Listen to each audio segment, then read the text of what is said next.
As some of you may know, the grid is evolving.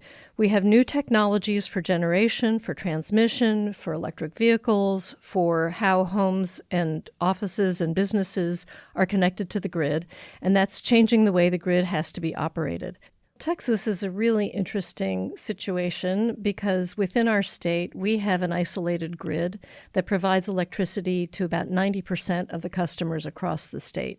A significant portion of the power generation is accomplished using new types of technologies, wind power, solar power, and we have a growing fleet of batteries to provide backup.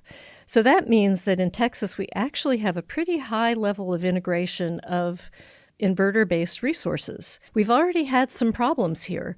There were some events, they're called the Odessa events, a couple of years ago, where solar farms suddenly disappeared from the grid because somewhere else on the grid there was a power line problem, and the inverters said, oops, there's a problem. We got to turn off these solar panels, and that power was withdrawn from the grid. Fortunately, it didn't result in any power outages, but it was a signal that Texas has to take the lead in addressing the problem. The events that took place on the Iberian Peninsula are stunning, a little bit scary, and also still not fully understood.